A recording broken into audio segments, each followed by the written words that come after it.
there's the recording thing. Oh, look at that. We're recording. You know what? 49 episodes in, still blows my mind. Well, thank you everyone for tuning in to episode 49 of our little podcast From the Middle. I'm one of your hosts, Dylan, alongside my brother, Corey, and our dear, sweetheart of a friend, Kendall. And we are three middle-class guys living in the middle of America, in the middle chapter of our lives, with a point of view somewhere in the middle. And if you've never listened to this podcast before, some have described it as Seinfeld in the Midwest. Some have described it as the perfect wind down for your commute or a drink at home.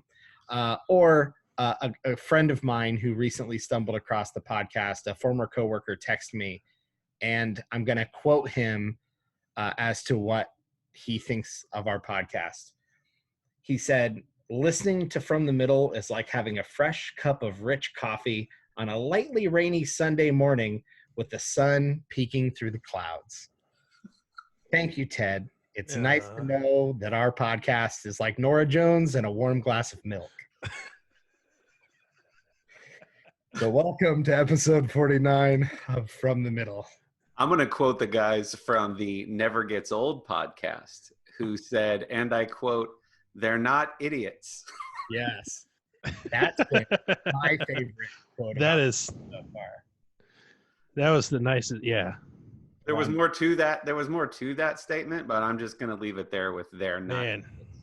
Yeah. We're just all about hearing good things about ourselves today. Pretty much. I told Dylan a few minutes ago that he looks better than dead. Nicest thing anyone I said. thought that was pretty nice. Yeah. That's a nice thing.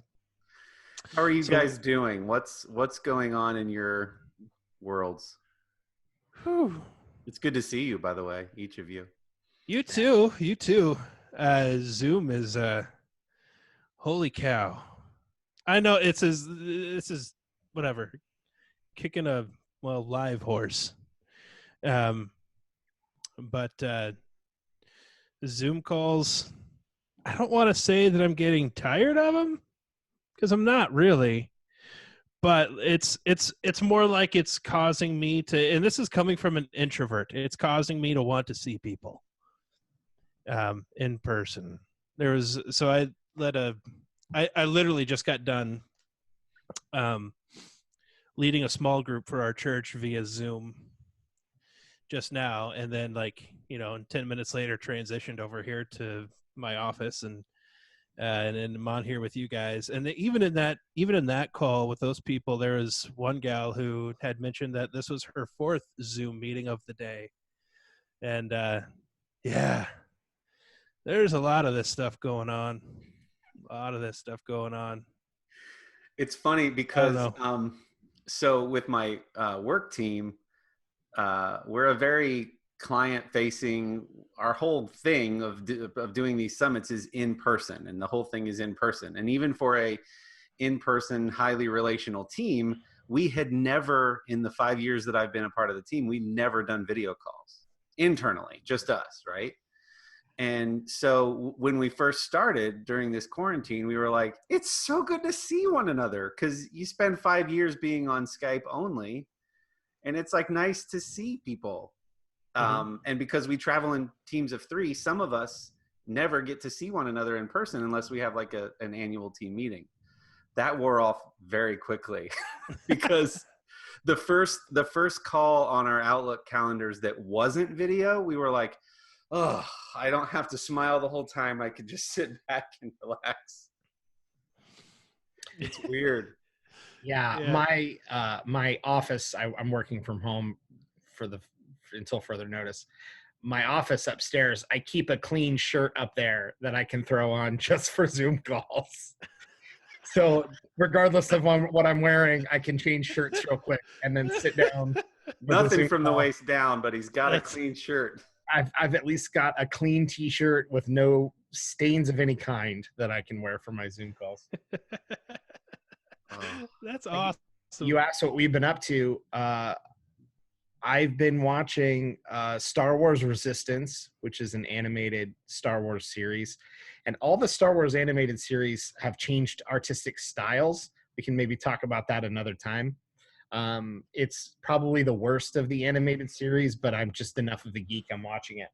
And then I sent you guys a clip today. We don't have to talk about it, but that Disney Gallery on Disney Plus, doing like behind the scenes of Star Wars, like a round table with like Jon Favreau and Kathleen Kennedy and Dave Filoni and some of the directors from different episodes of The Mandalorian. There's been some really good kind of like behind the scenes and like B tier Star Wars content that's been fun that I've been watching through. So, here we are, the finish of the quarantine arc, or rounding out the quarantine arc, and just catching up on Star Wars stuff. Yeah, so we thought for this episode we would do what Dylan just said, which is sort of wind down there's been a lot of talk about quarantine, and we've done updates from time to time, but it feels like, and I say feels like things are slowly opening up again, and we're going to slowly start reintegrating with society. And so we thought it would be a good time to just maybe collect some of our thoughts about what the last 7 weeks? Yeah, it's been a long year. 2 months? I've been working from home just shy of 2 months. Days shy of 2 months. So yeah, it's been a while. Have you guys been like watching or playing anything new? Or I know we talked about Animal Crossing recently, but well, so I don't know if I've mentioned on here or not. So I had to come up with a new favorite actor pretty quickly because it used to be Kevin Spacey, and then and he's been disqualified. Yeah. And so for a long time, I was just, wandering through the woods without a favorite actor. How did you sleep at night? It was a long time. It was a long time. And until I remembered I saw him on a late night show, and I was like, who I really like is James Spader. I think he's awesome. And we've talked about him here on the show. And even like the little things that he does that people don't like, I still like. I like the way he does things. He's got a way of presenting every character he's done, but I like the way he always does it. Similar to Kevin Spacey. Like Kevin Spacey had a Kevin Spacey way of presenting a character. Like it was always a Kevin Spacey-ish way of playing that character. James Spader has a very James Spader-ish way of playing a character, and I enjoy it. So I finished up Boston Legal a while ago. Now I went back to the very first episode of The Blacklist, and I'm on season 3 right now. Dylan, you talked about animation series. The Blacklist is continuing their 7th season now with they decided to animate their episodes. So The Blacklist is going to have animated episodes that's voiced over by the actual actors. Huh. Yeah. Interesting. I'm like, man, I've never wanted to binge watch something so bad just so that I could catch up to watch these animated Blacklist episodes. Has that ever happened in the history of a show, that it started one and transitioned to the other? Like, I've never heard of it. And when are you going to binge the Robert California episodes of The Office? Just to I've seen clips of them. Yeah. Even that, like, my understanding is that Robert California was like, for the Office connoisseurs, it's very popular to think that he was their least favorite thing to ever happen to The Office. I love Robert California. Yeah, I think, I don't know. I think there's a lot of fans that it's like Dwight early on. The people that are more casual fans seem to like, I don't like Dwight, but it's like, you're not supposed to like Dwight early on. Like, that's his arc. He becomes more lovable. And I think, Robert California is a good character because you don't like him. Sure. And that makes him interesting. But yeah. Here's what's been going on in my head for the last 4 minutes. Yeah. Early on in this podcast, we talked about Kendall's sense of humor being such that I never know if he's joking or if he's serious, because he's dry and he's deadpan. And I'm like, you're either socially awkward or a comedic genius. I still don't believe that an animated Blacklist is real. I'm waiting for the joke or the punchline. It's real. Like, look it up right now. You've got your phone there. Really? It's happening like comic book style animation. Like you tee something up, and I'm like, my face does this. Because anytime you do something, I'm waiting for like the bit. No, it's real. The Wow, Blacklist I've never heard of that. I can't think of anything like that. I mean, the first thing that came to mind was Ace Ventura. which part of Ace Ventura? It wasn't a series; it was movies, obviously. But then they made an animated series out of it. Okay, there's been a lot of that, like The Tick and stuff like that. My brain went to Star Trek, the original series, then had the animated series, which was dreadful. But they made the animated series so they could incorporate more aliens that they didn't have the budget to do in the original series. That was the only, but that wasn't one series. It was 2 series with the same characters. It's not like they transitioned after season 3 of Star Trek, the original series, and went into an animated series. It is real. Oh my god, it's real. I told you. Wild. Wow. Are they going to make it like the Archer, that show Archer, that kind of animation? No, it looks more like the Scanner Darkly, sort of like the super realistic. Remember Scanner Darkly with, was it Keanu Reeves? A Scanner Darkly? Is that something you can share screen of? Yeah. Okay. Oh, which thing? That's wild. I don't know any of it. Just for the YouTube people that enjoy our show on YouTube. Interesting. So now, Kendall, you've got to binge just to get caught up so you can watch the animated stuff. Yeah, because I'm way excited about seeing this animated stuff, and it's Can you guys see that? Yeah. Did it start really cool. as a comic? I don't think so. Is that the source material for Blacklist? I don't think so. I think it was just, an idea that somebody probably had in a boardroom, and everybody was like, that is an awesome idea, and so they're doing it. That's what I'm not aware of any comic books, but I've never been really into that world. Oh, Wow. so they're recording the audio at home. Yeah. Oh, so this is why. Okay, got it. Yeah, so I saw a little bit of a trailer. I didn't want to watch too much because like I said, I'm way behind. But here's a Scanner Darkly. It was the Keanu Reeves okay. movie. Okay. Yeah. So where they, I forget what the technology is called, but it's like they paint directly on top of the. I was gonna say it. Yeah, it looks like a filter kind That's of. wild, man. Looks like a Snapchat thing. So listeners, Rotoscoping. Rotoscoping. So listeners, you can either Google it, a Scanner Darkly, or hop on YouTube and subscribe and hit the dingy bell, and you'll get to see cool stuff like this. That's super interesting. Yeah, I've never watched Blacklist. I've heard great things, but it's one of those things I totally skipped by that should have been popular things that I missed. Let's talk about the things that are struggling, that are live television things that are still on, that are very different. I'm thinking of WWE. Oh my goodness! Has anybody watched since?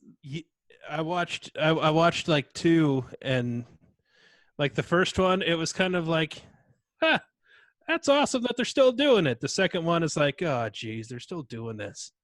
And then I've not watched it since. Because listen, I mean, we have to suspend disbelief when there's 20,000 people in an arena cheering and along with it, that make it easier to suspend disbelief. When you hear like the boom operator bump into something and the wrestler comes out to try to do their like cricket. One episode, I think it was SmackDown. Yeah, it was SmackDown because it was Roman Reigns and Bill Goldberg. And the SmackDown was supposed to end with them doing one of those stare downs, right? So there was one on Bill Goldberg, one on Roman Reigns, and then one with both of them. And you could hear the producer go, camera 1, camera 3, 1, 3, 2, 2, 3, 1. Like you could hear him saying it in the broadcast because there's it's crickets. It's so weird. Oh man. Why didn't they just suspend it? Do they think that being the only thing on TV that's current will attract viewers? I can understand. I can understand them wanting to commit to it, and I can get that. Somebody said that The Voice was another example where, I'm sorry, Kendall, I stepped on you. No, you're fine. But no, yeah, you're right. The Voice is all, they're doing like home recordings or something, right? Or something stupid. I mean, I appreciate the attempts at being creative and still carrying the torch in some ways to give people entertainment, but at some point it's like, yeah, let it go. I think I've mentioned it before that maybe this is people sort of inflating themselves a little bit. Like, entertainment's important. It is. I'm not saying it's not. I am saying if we're gonna take a good hard look at what's essential, I wouldn't put entertainment up there. I don't think that we need. We'll be okay if WWE goes away for a few months. You know, everything would be fine. Yeah, that feels like one of those things where, for a total outsider, I'm not watching it at all. That feels like one of those things where you'd really want to wait to make sure it feels as authentic as possible. I mean, because I'm just thinking about, we don't know what'll happen months from now, if we're going to have football at all, or if there's going to be normal football or football with no fans. But I can see the cameras kind of zooming in on the field and trying to ignore the fans as much as possible. You don't really, at home, you don't need the fans. If you're there, obviously there's home field advantage and stuff like that you experience while you're in the stadium. There's not as much of that. And I'm just thinking wrestling, it feels like there's a lot of fan interaction, and the energy of the stadium is heavily reliant on the quality of the programming. So that's interesting. Well, I felt bad actually for the WrestleMania participants this last go around, because you had Rhea Ripley, who came up in NXT, and she was going to fight Flair. What's her name? Charlotte Flair. Mm-hmm. And going into it, before they had, stay-at-home orders and they weren't doing, she was telling her story of how, as a little girl, and she saw wrestling and she believed she wanted to do it.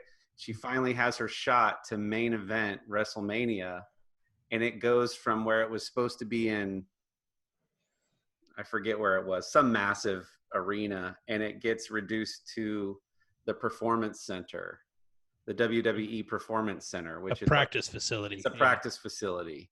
And so here's her lifelong childhood dream of being a pro wrestler. And she finally gets her shot at a title actually she had the title already for NXT. Anyway, it doesn't matter.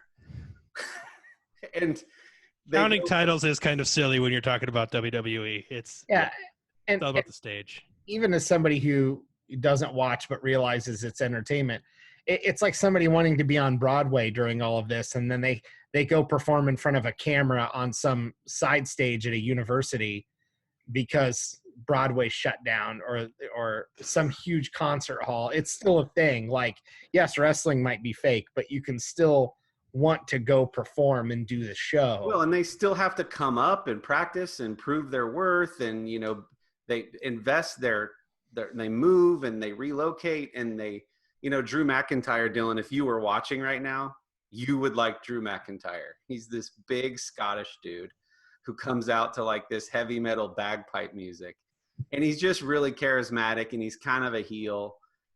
He's a brash, really, you would like this guy. But he has a similar story where his career early on, he had moved from venue to venue, or whatever they call the overarching between WCW and WWE. He had moved around a little bit, and then he went through some personal stuff, so he was gone for a long period of time. And he decided that he wanted to come back, and so he has conversations with Vince McMahon, and he gets his body back in shape, and he finally comes back, and he works his way up to the point that the crowd like really pops when he comes out now, and he's starting to, how it goes. They have to prove themselves. And so here he is, and he's going to fight Brock Lesnar at WrestleMania for the title. And the same thing. He went from, this is going to be in a massive, multiple tens of thousands of people, to now I'm in essentially what is a locker room practice facility with 3 or 5 cameras on me. Yeah. And just that like letdown of what you thought you were going to get to experience for your main event. And I don't know, it's really, It's interesting. And that applies to so many more things than just WWE, but it's an interesting time for sure. So we've prepared a couple wind down the quarantine arc questions. The very first quarantine episode was called The Beginning of? It was the beginning of the quarantine arc. Yeah. Yes. That was your idea. And so we're winding it down. What have we learned about ourselves, gentlemen? Is there one thing that you would say you've learned about yourself during this time? I'd say one thing that I've already mentioned, that like as introverted that I am, I like staying home. I do get stir crazy on a daily basis because I stay home every day anyway. And as far as that's concerned, not a whole lot has changed as far as the daily rhythm of our lives for our family. Amy is still leaving and going to work. I'm still staying home. And so that has not changed at all. But most days, or at least every other day, a little bit more often than that, I would leave the house for any reason at some point in time during the day, whether it's something as simple as driving through to pick up a prescription, or like I just need to go walk around Meijer or Target for a little bit and get out of the house, or making sure that like I get to be the one to go grocery shopping this time around, or whatever it is. I would find reasons to leave. I'd be working at the church a couple nights a week, that sort of thing. I haven't been doing any of that now, right? And so, and what I have learned about myself is that as introverted as I truly am, even I have learned how much like I want to see the people that I like and love in person, and without that, like I go crazy without that. That surprised me. I thought that like I expected that it would get on my nerves that like I couldn't walk around Meijer for a while. I didn't expect it to get on my nerves that I couldn't see people. Mm-hmm. So yeah, that has really surprised me. Even doing this. So I was talking about this. Like I would much rather be sitting in studio with you guys and recording there. That is much preferable, not just because the audio is better, but also because like, you know, we get to sit and chat and have our sort of like pre-game meeting and talk about it, and that's silly and fun. If you like have been listening to our podcast up until this quarantine stuff, we would always have like usually a funny little piece of audio before the intro music. Like that's because I hit the record button at some point in time before we're even doing the episode. And so like those shenanigans are happening like before we're even recording the podcast. Just fun. And then when we're done recording, like we still finish up and we're putting things away and talking and joking and laughing, and like I miss those moments, because it's like here it's like we get on, there's a time constraint to it. We have to, you know, we kind of talk business, and then it's kind of like hit the record button and we have to turn it on. Mm-hmm. And then when we're done, it's usually because we're like up against a time limit. And so it's like, then it's the opposite thing happens. It's like, all right, this has been From the Middle. Thanks for listening, guys. And then the Zoom meeting's over. And then I'm by myself in my room. Like, it's just weird, and I don't like it. Yeah. Yeah, I think I can echo almost verbatim a lot of that. You know, I was working, we've talked about me working at a startup in downtown Columbus, and I was working out of that office 5 days a week, commuting into Columbus, commuting out. So transparently, not that the whole virus side was a positive, because obviously that part's terrible, but the work from home stuff I was very excited about, and most of it has been exactly what I would hoped. And it's been a nice test run, and I hope that there's an option at the end to maybe keep doing this more and just go in for meetings and things like that. But so that part has been really nice because it validates that I think I'm the work from home type. And some people need more interaction than others. But I think we underestimate the value of the micro interactions. It feels like the most accurate way to say it.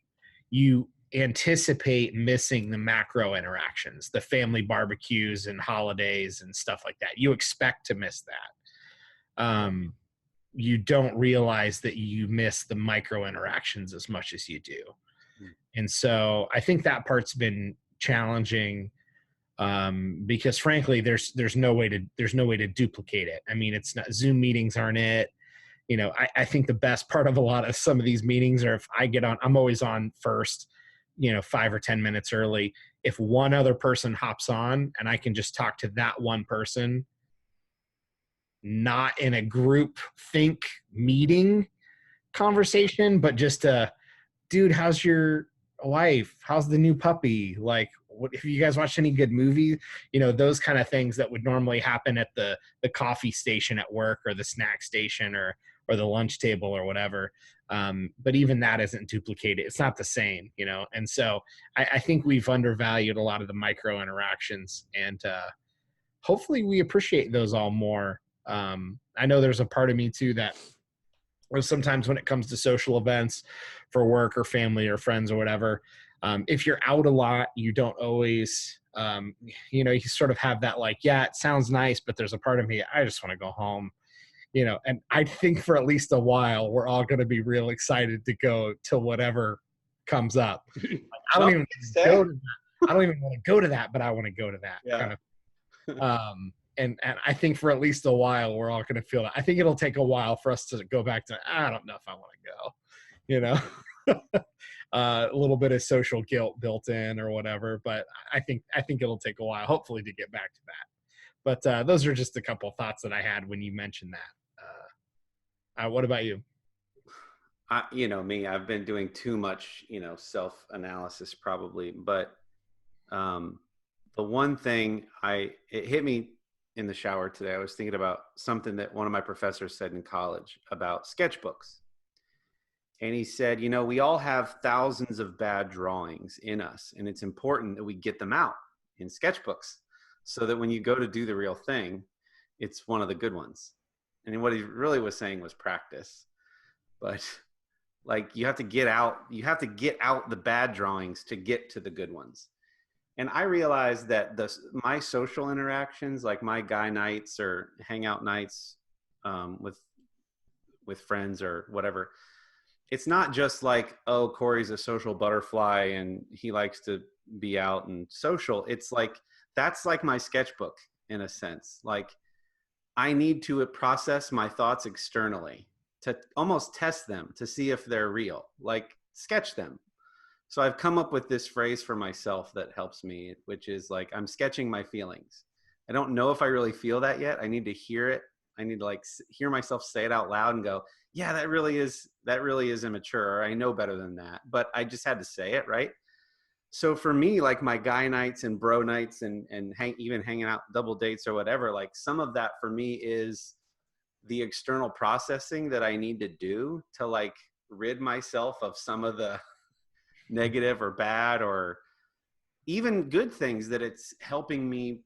When I externalize it, it helps me to get to the core thing, if that makes sense. Mm-hmm. And when that goes away, I feel like I'm swirling in this house. Like, I love my wife. I love my kids. Like, we've had some really beautiful moments together of doing things we wouldn't normally do and playing a lot of Parcheesi and like things like that have been beautiful little quiet moments of us being here. And I desperately hope that we keep some of that even when we are allowed to get back to normal.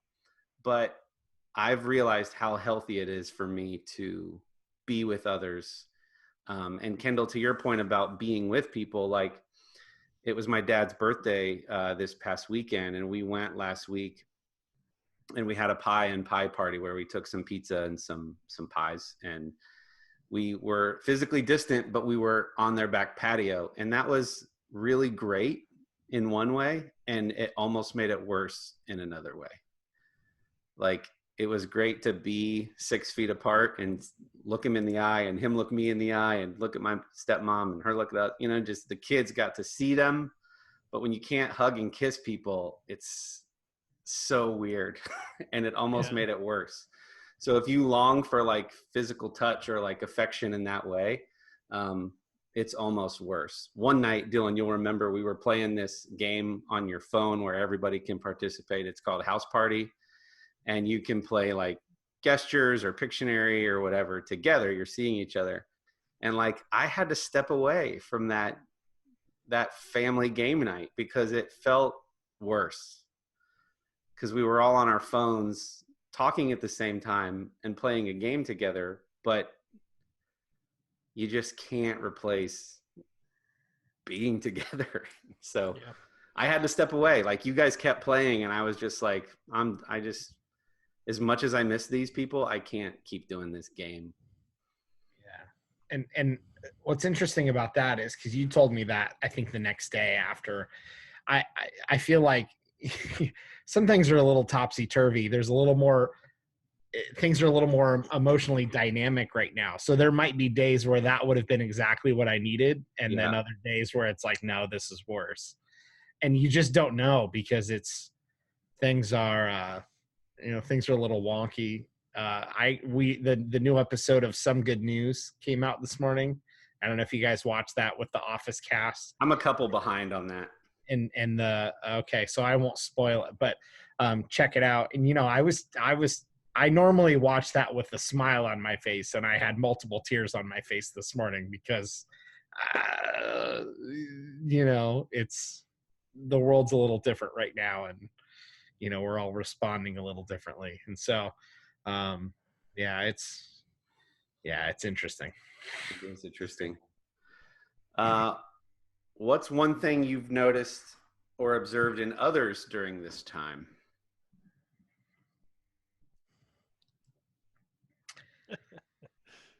Why is this one so hard? Yeah, I think this probably isn't exactly the answer you were looking for, but it's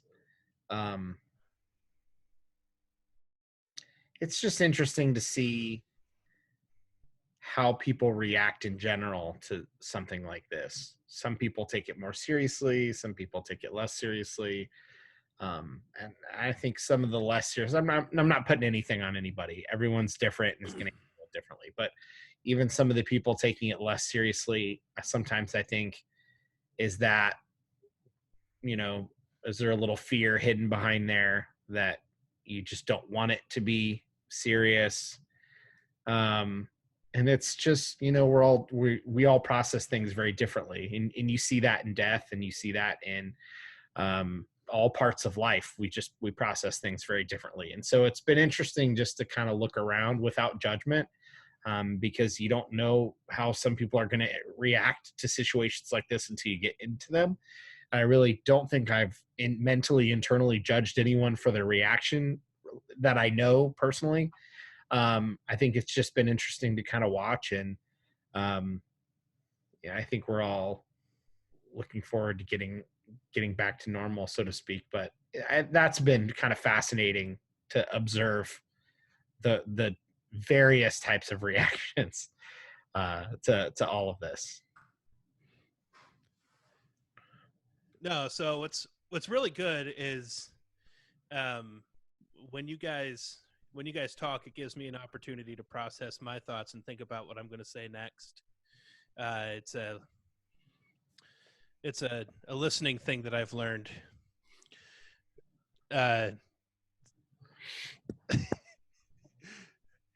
Anyway, no. So what I think, I think one thing that I've learned about others, and this is where I'm talking about like society, and so I definitely include myself in everything that I'm about to say, is that we still revert back to our own tribes.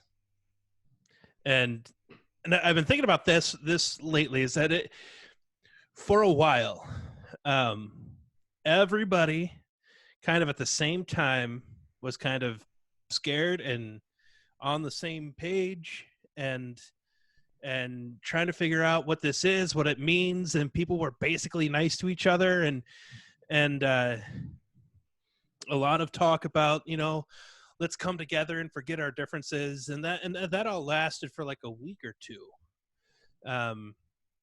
before all of the tribes kind of formed, and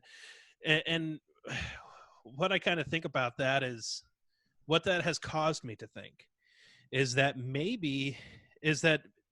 I think that all of us on some level are just are playing kind of some kind of game of follow the leader, and we don't really realize it, or we won't admit it.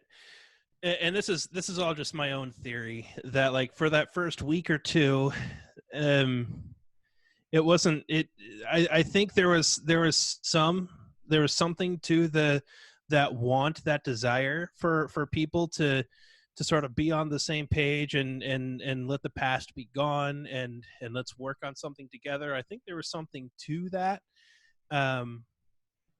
until people realize what that means. And what that means is you're going to have to work side by side with people that you actually don't like. And people don't like that. And then, but then also what I think was happening during that time maybe is that sort of like the tribe on the whole hadn't decided how they're going to deal with it yet. And this is where it gets kind of abstract.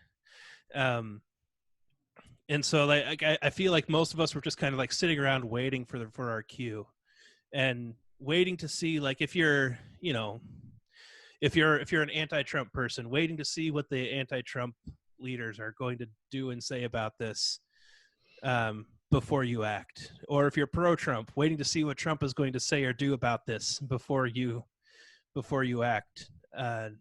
Or if you're apathetic or play apathetic, waiting to see what the cool in the middle people are going to think and do about this before you're willing to let anybody know what your opinion might be. And that sounds kind of dark, but I think that concept is real, but the hope that I see in there is that for those 1 or 2 weeks, I do think there was some genuine, despite our tribalism, there is still this desire that wants to revert somehow to something that's better than the situation we're in now. Mm-hmm. And I think that that gives me hope, because that tells me that that's there. It tells me that we're capable of it. We just need to figure out sort of how to get to that point. Yeah. I mean, I'd be happy to put my, evangelical hat on and say Jesus gets us to that point. But, and I truly believe that, but what I don't want people to think when I say that is that does not mean that Christians were somehow exempt from this, that we have a lot of things to figure out too. As a matter of fact, the exact same stuff. Yep. So, yeah, I was going to say a very similar thing. My observation about others is societal, and it's about this whole, like, we came together and Kobe Bryant and all those people in that helicopter crash, and then coronavirus, and we were scared. And so in that scaredness, there was togetherness. People talk about that's what happened after 9/11, that we were all together and united we stand and divided we fall, and all of that stuff. Then it starts to feel like we can take our eyes off of the curve, and then we revert back to our tribes or our camps. And maybe part of the problem is where I think I'm observing this, right? Like, social media. Mm-hmm. So if I think about my sphere of influence and who I associate myself with, I think that this applies to that group less, which tells me that, as is usually the case, the extremes are the loudest. But one of the reasons we started this podcast was, like, we just want to have discussions. And our goal is to have guests, thoughtful guests of different points of view and different backgrounds. And we're going to keep making efforts to do that. But we said very early on, part of our passion behind this was we're not trying to change the world or anything, no delusions of grandeur, but we do think that there's a valuable exercise in trying to get back some civil discourse where we can have a discussion and disagree with people. And so the thing I observed about others is that it seems like we're forgetting that people's opinions aren't always black and white. I'm going to take it away from this situation, for example, and use another political issue, firearms, right? You could say, because the extremes are the loudest, I could be of the opinion as a gun carrying, I have a license to carry a concealed firearm, and I could be for stricter gun legislation at the same time. That doesn't fit the narrative of the extremes. So now make it about this coronavirus situation. I could be of the opinion that there are things that our country are doing that are wrong and that they've mishandled this. And I could also think that there's things that they've done really, really well. I don't have to be one extreme or the other.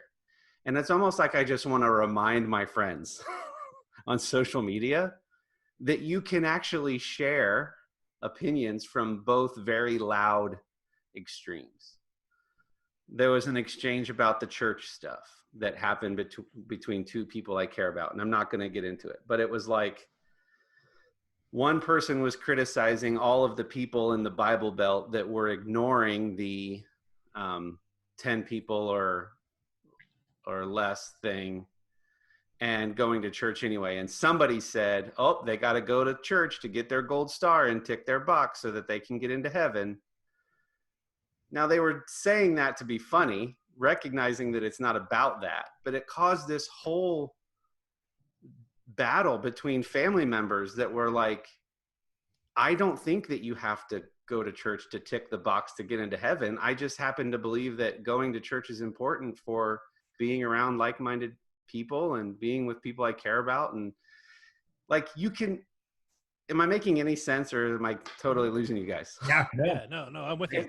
And the one person's argument was like, I've had horrible experiences in church and with church people. And I've had amazing spiritual experiences in the woods by myself or in a garden or whatever. And I'm like, both can be true. Like, you know what I'm saying? It's not, it's both not can one be or true. the other. It's not black or white. Like, I happen to be of the mind, and it's been true for me. I've been hunting in a tree stand 20 feet above the ground and had some God moments that were just left me speechless.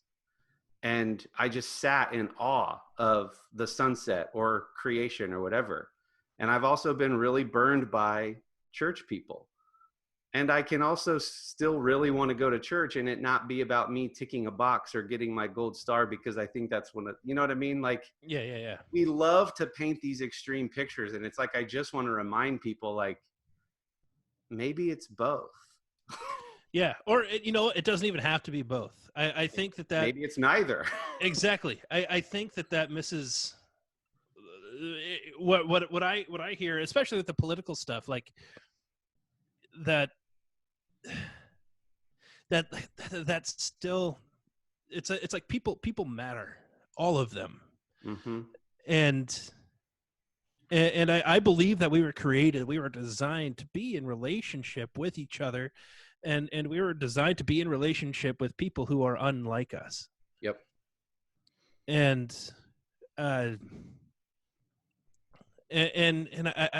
feel like there's real value there, spiritual value there. There's real life fruit there that we get, and that we get to be fulfilled by. And it doesn't have anything to do with who's right or who's wrong. And so what that means is like, there are things that are just flat out more important. And for me, sometimes, like, I have to remind myself that like you know, it's some issues are way more complicated than people play them out to be.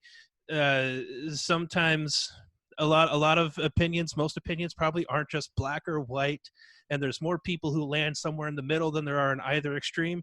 But even if one of the extremes was right, um, it's like that's not the point.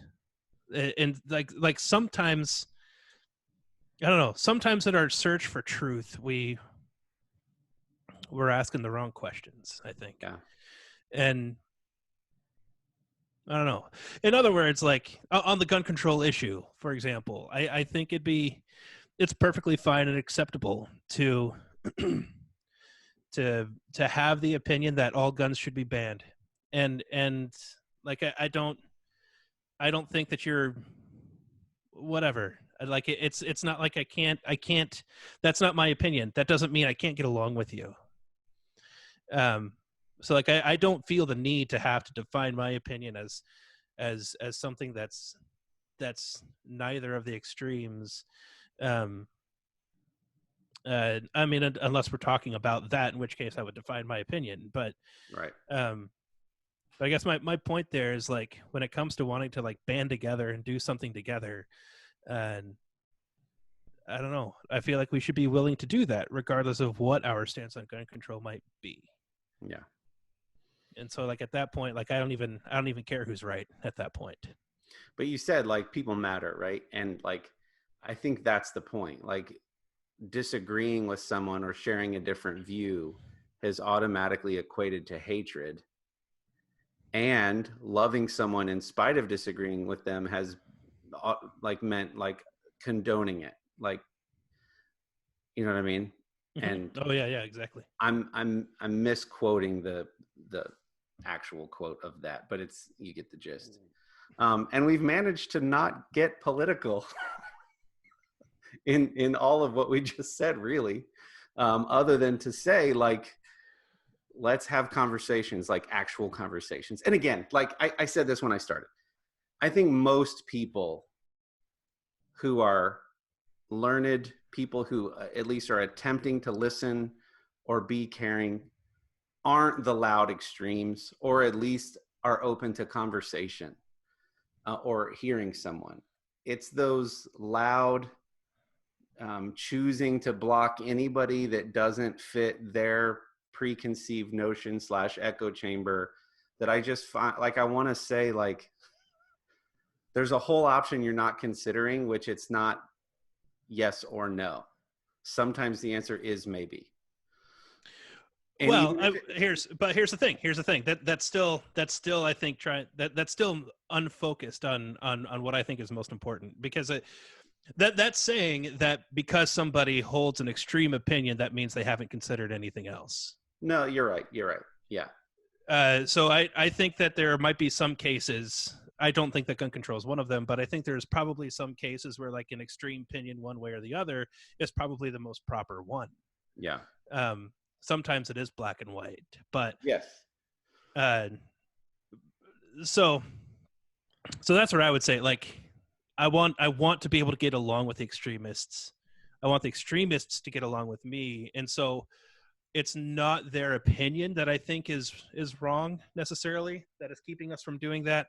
It's their way of viewing people who don't agree with them. The value of the person. Yeah. Yes. Yeah. What trends have we noticed during this time? Interesting trends that we've observed. People buying my bread flour? Is that what we're talking? You got your bread flour yet? I got some bled flour. Bled flour. Bled flour.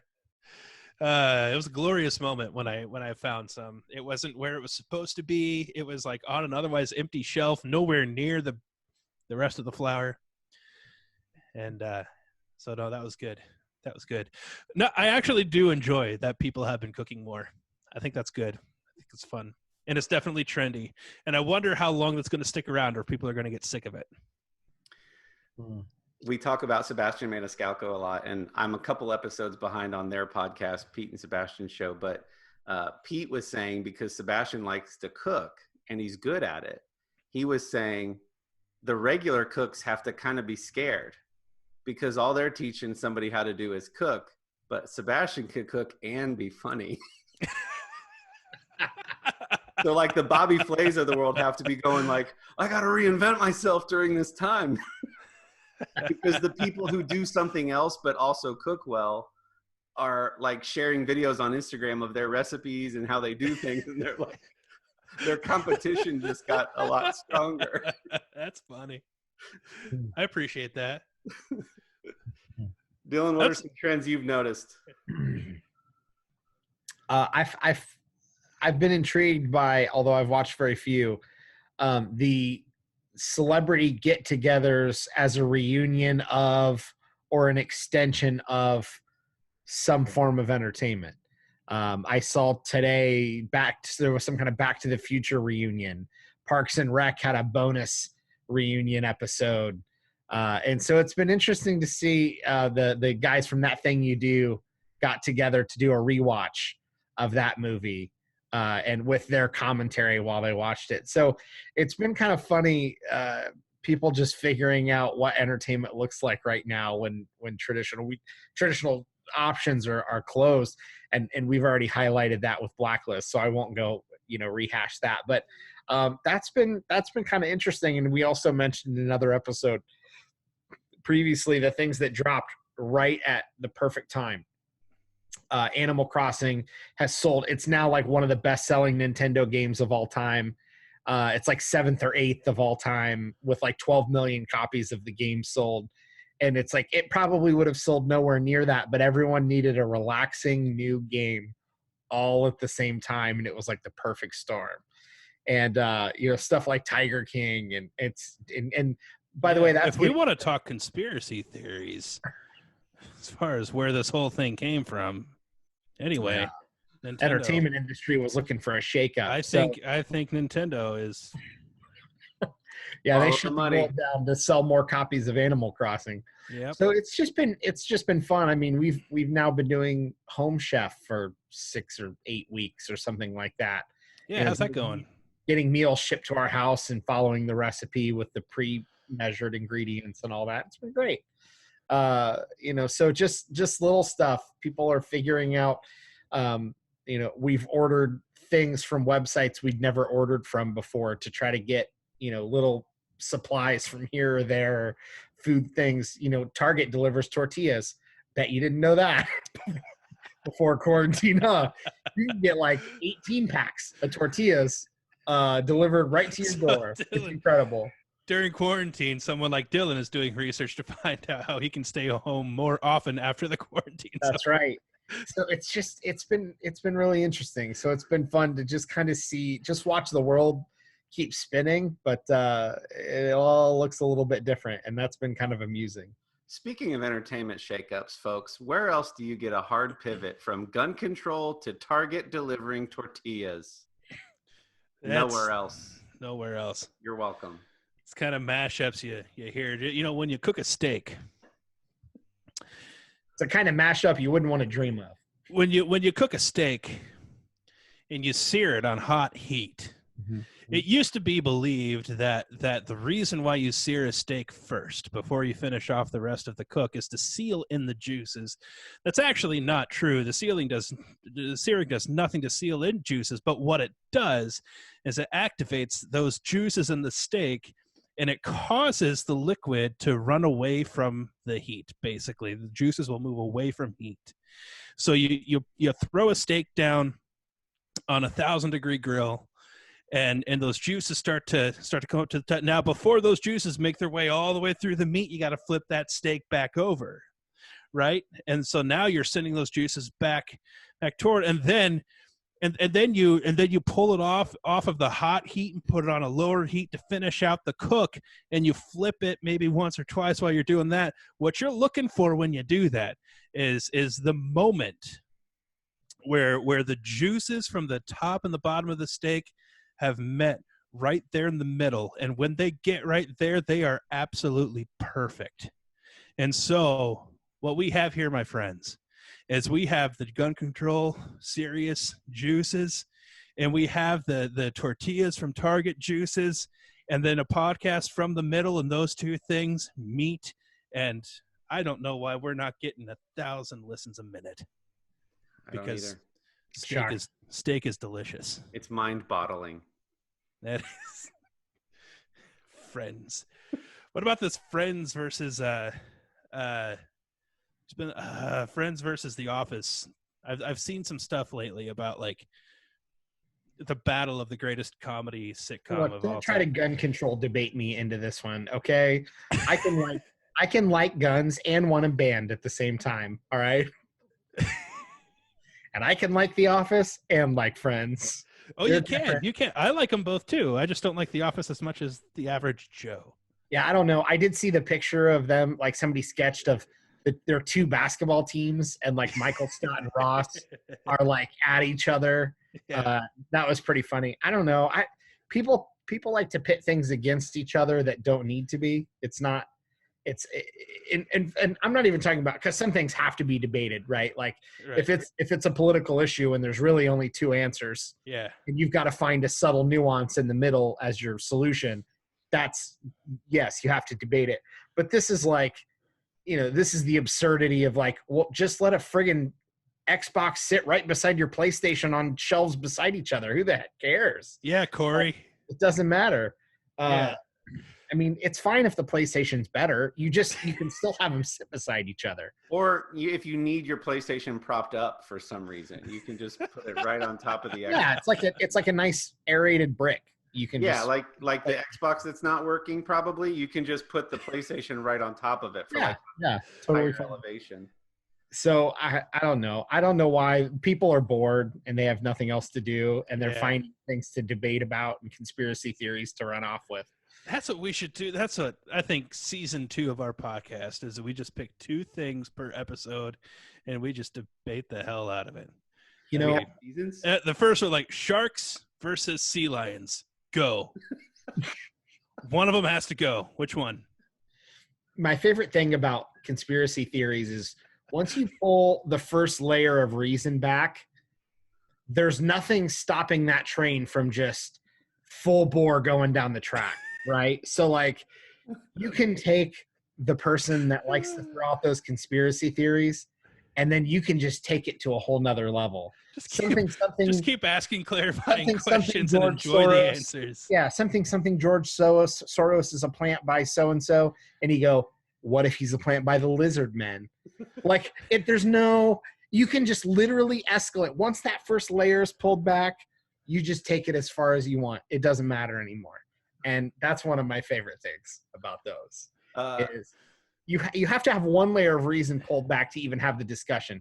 Did we talk about that UFO documentary on here at one point that I watched, the Lazard? Yeah. Bob Lazard or whatever. Oh, yeah. So it's like you pull back one layer to be able to watch or consume or have the discussion, and it's supposed to end there. But man, it can get wild. Let's go back to Kendall's point about debating 2 things. So we didn't have March Madness this year, but one of my favorite things that's ever happened on Theo Vaughn's podcast this past weekend was he would have celebrity guests on, and they did a bracket, state versus state, using generalities and stereotypes about that state. who would win in a battle, and then you had like a champion state. So it was like Chicago has more guns per capita, so that, like, whatever it is, like I'm making it up, right? But they would just use the most offensive like stereotypes and generalities about that state, or like the first thing people think of when they think of that state.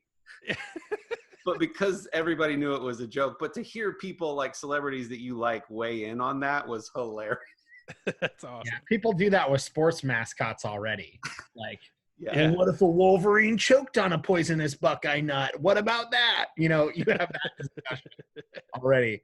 We can do a bracket. I've seen Marvel doing those right now. Like the strongest character. There's an Office fan page that's ranking all the characters and seeded them, and they're just face off head to head. You can vote every day. See, kids have been doing that at the cafeteria table for since we were little. The one that intimidates me is the superhero one, because they're like, actually in his first in the first dynasty of that character, he had power, a lesser known power that people didn't know. Like, I wouldn't be able to hang. Like, yeah. We'll have Mike back on for that one so he can weigh in on our judgments. What's something that you find yourself doing more of or less of, or something you thought you would do a lot of and you've done none of, or vice versa, since this all started? Yeah. It's a good question. I'm definitely cooking more, which is nice. I'm driving almost none. I've had a flat tire for like a week that I've had no point in changing because I don't go anywhere. We have 2 cars. We'd just take the one that doesn't have a flat tire if we need to go somewhere. Fine. So that one, I'm going to change it eventually. I'm just not there yet. So those have been a couple ones. One thing that I've really appreciated, typically our daughter sleeps in probably a little later than a lot of kids because my wife is home with her.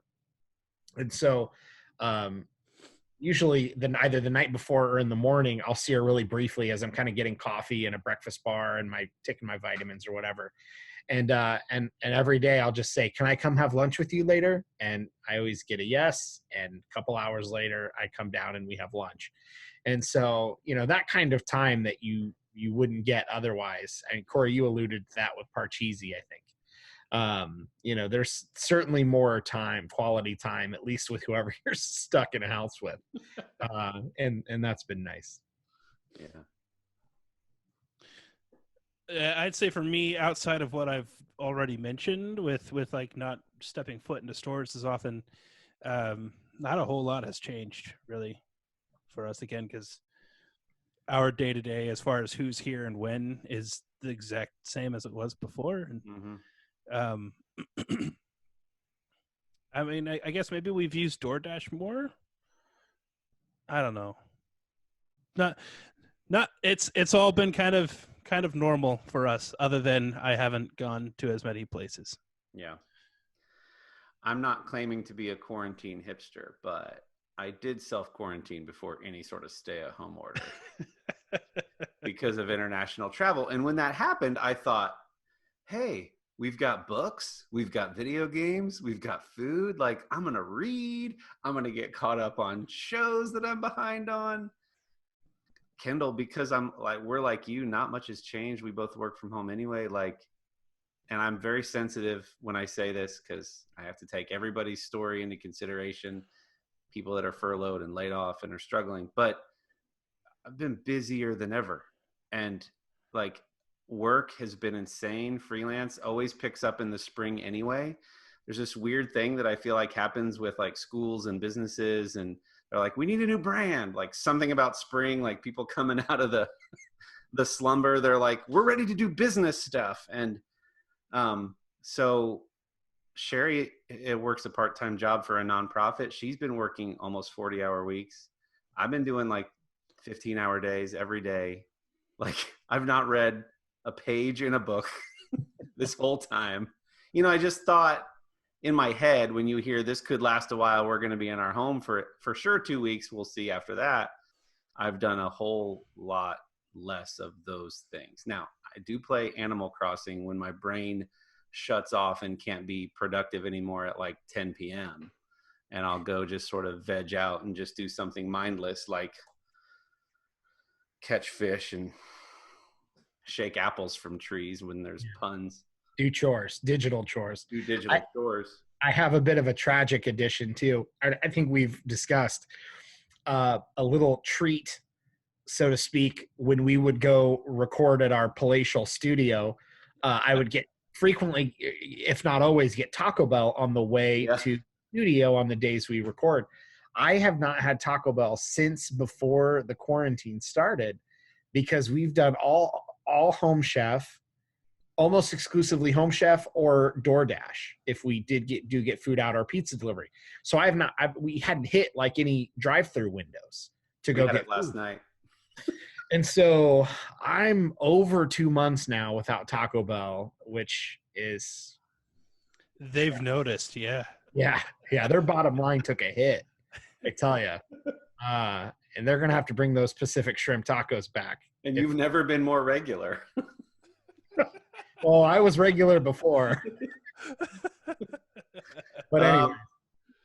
So that's a great segue, Dylan. What's the first thing you guys are going to do when this is all over? Do I have to say Taco Bell now? Yes, you do. You're obligated. Even And if you it's don't- not your answer, you at least have to tease You're not it. allowed to say all the sappy answers of like, I'm going to go hug my mom. And okay, after you've hugged everyone and kissed everyone, then what are you going to go do? Yeah, I want a big, greasy, cheesy burger and fries at a restaurant. That's what I want. And then if we don't get college football this fall, we're going to have a small viewing party where we watch old games on Saturday. And that's what we're going to do because we need football. Kendall, Oh man, Target, walk around Target. I'm gonna go walk around Target. You know what you remind me of? Exactly what I'm gonna do. And I'm not like it. Yeah, that's what I'm gonna do. I'm gonna go walk around a store for a while. Here's what you're going to remind me of. I did my tour through retail. I did plenty of it, and all the mornings that somebody was outside rattling the doors, and you'd let them in early, often. Once things were ready to go, and you're like, "Oh, thanks for coming. What can I get you? You obviously need something." They're like, "Oh, I'm just looking around." You're going to be the first person into Target when everything's back to normal and they've reopened and you're welcoming the first guest. And like, I just wanted to look. I didn't need it. I just window shopping. I don't need anything. Yeah, I want to push an empty cart around a department store. That's what Don't I need a thing. I'm going to wait 2 weeks. And then I'm just going to go sit in a coffee shop. I just love hearing coffee being made, the espresso machine, and people watching and taking a book or my iPad and drawing, or doing some work, sending emails or whatever. There's something just about, for me, because coffee shops are these little hubs of the world that get sort of every type of person in there. I'm just going to go sit in a coffee shop. Can't wait. I get it. Indeed. All right. What was our last question on our prepared note? I think, Dylan, you added it. I added it. Oh, Kendall. So moving forward, what are some changes or some things that you see now that you think might actually become permanent, if not semi-permanent? So one thing, for example, that people have talked about, my wife was talking to me about this earlier today, face masks. Like right now, they're a very prevalent thing. But I mean, if you go to Asian countries, specifically China, like it's an everyday life thing there, and it has been for years.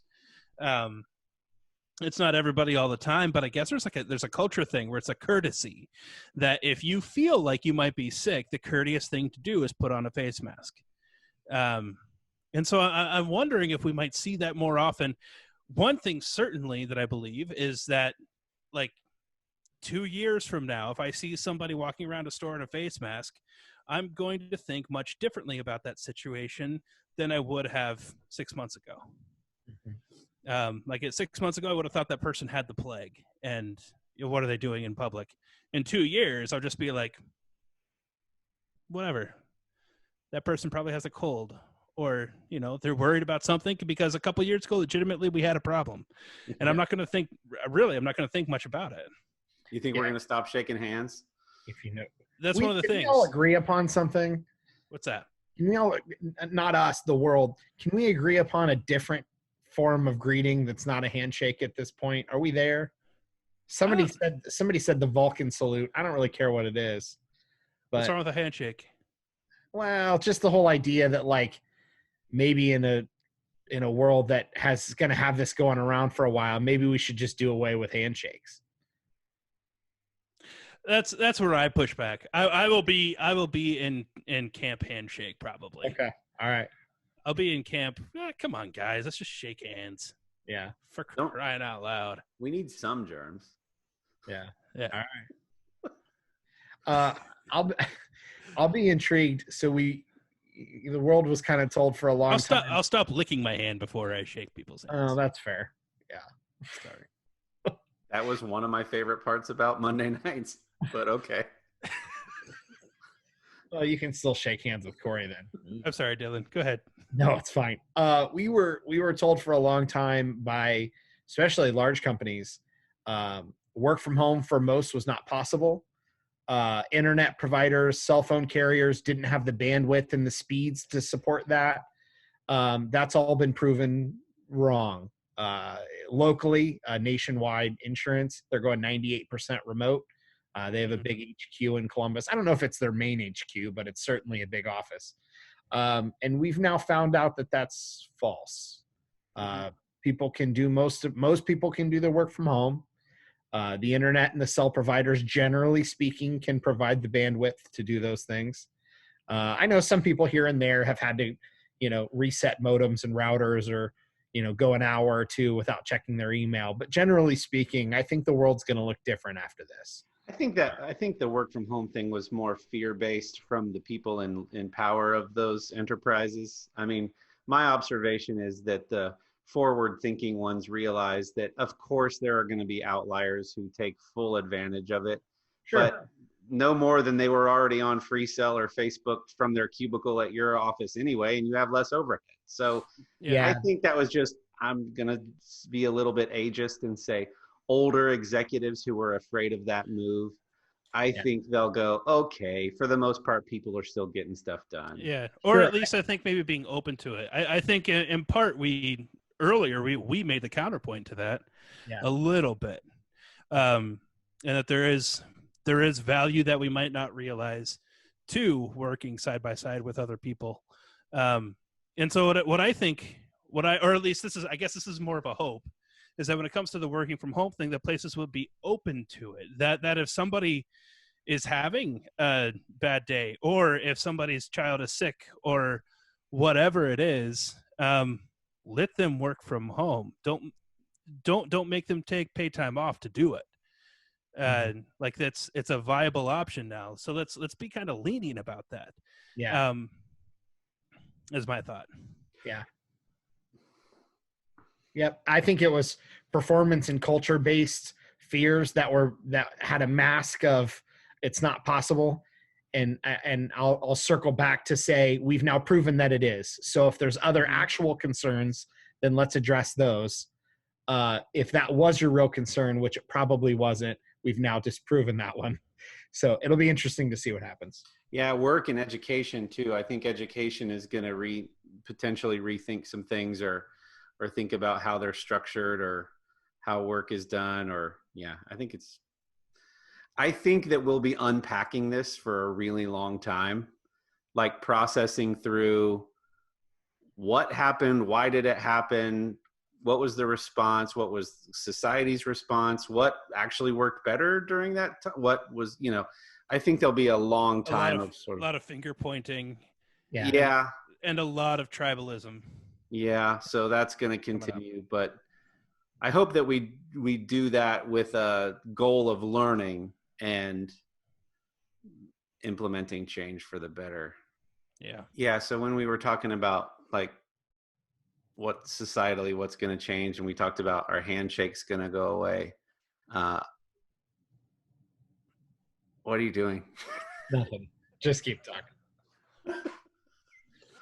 When Sherry and I were coming back from Hawaii, there was this Maori family, and they were waiting on someone at the gate. And when the older gentleman got off, the way they greet one another is to put their head and nose together, and they like hold the back of the other person's head, and it's this like really sweet like way of connecting. I'm just going to start doing that with everyone. Nice. I feel like I'm going to jump ditches and like make out with every person I see for a while. Oh yeah, no, I'm going to be licking tongues. Cool. Can't wait to see you, Dylan. I look forward to all of our future Zoom calls. Forever. It will be good to see you guys. I'll find you. Yeah. This has been an interesting adventure, and honestly, these as frustrating as the Zoom calls are, and we all have them back to back. this has been the highlight of my week each week, or one of the highlights of my week each week, is to see you guys and to do this. So thanks for hanging in. Yeah. It's fun. You help me process externally. Glad I could be your sketchbook. Will you talk to me like one of your pretty girls? Okay. All right. This is off the deep end. It's gotten too late. As we wind down. As we wind down. I'm sorry. No, go ahead. Nope. One thing I want to get better at in the next 50 episodes, Kendall, is cutting you off less and allowing your little under your breath jokes to fully be fleshed out. You don't want that. Yeah, I do.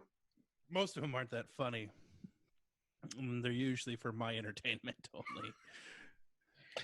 Well, Bill Burr says you're going to do it another 50 episodes, and then you'll finally figure out how to not do that. So. It takes 100 episodes to, So you know what it is. Which, how exciting is that? I think you were about to say it. Next week. Well, from when you're listening to this, ish, or when it was released, one more week will be our 1 year and 50th episode. Wow. How exciting. Anniversary. We have a little surprise, some fun little things planned, and some more planning to do. Mm-hmm. But we are excited. It's been a year. We've done 50 of these. We'll have done 50 of these. One trend that we've learned is people aren't listening to podcasts right now. They're not driving to work, and right. We're not on in their cars. So it's our little way of saying, hey, if you want to remember what it feels like to be stuck in traffic, throw our podcast on one of these days. Our numbers are plummeting. I think YouTube's up though, so yeah, that's probably what it is. It's probably they're just trading one for the other. Yeah. Things are fine. It's not bad. Man, we about put Backroom out of business. poor guys. Oh, Was it just a few months in, and they're hurting? Oh man! So keep listening, please. I will say though, we have nothing planned for the next 50 other than a few very exciting guests. That should be a lot of fun. I think next level guests, I would go so far as to say, like legit excited. All of our previous guests, very exciting guests. Love them all. They were great to talk to. Yes. We've got. I think we've got a hookup for a couple probably. This next season. I'll just say they're going to be fun. They might have one or two more LinkedIn followers than our. Is that a nice That's way? That's a good way. That's it. Just one or two. Safe. Yeah, just one or two more. And it'll be exciting. It'll be fun. And as long as they don't listen to any of the previous 48 episodes, they'll probably definitely still do it. Yes. Corey, have you ever had weasel milk? No. Okay. Well, guys, call in. Give us voicemails with that link down there. Let us know how you're winding down your quarantine, what you're looking forward to, what things are different. Let us know what weird and silly and crazy things make your family and unlike any other family. And let us know whether or not you've ever tasted milk from a weasel. Those are the three things I want to know from all of you. Anything else you guys want to know? What's that there, Dylan? Just waving by. That's an adorable wave. Thanks. Yes. Nope, that's it for me. Thank you guys for listening. We appreciate your support. Continue to support us. Like, share, follow, rate, review, subscribe, sign up for alerts, all of the things. on our Facebook page, we have posted video instructions on exactly how to send us a voice message. If that's something that you would like to do, that's probably one of our favorite things to do as far as interacting with the people that listen to this. So if you could go out and see how to do that and send us a voice message about any of the topics we've talked about for the last 48 episodes, or what you're looking forward to about the next 50 episodes.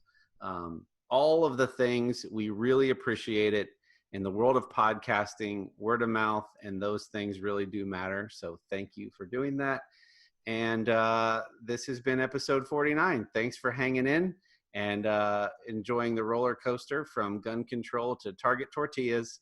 And have a wonderful week. Until we see you next time for episode 50, this has been From the Middle.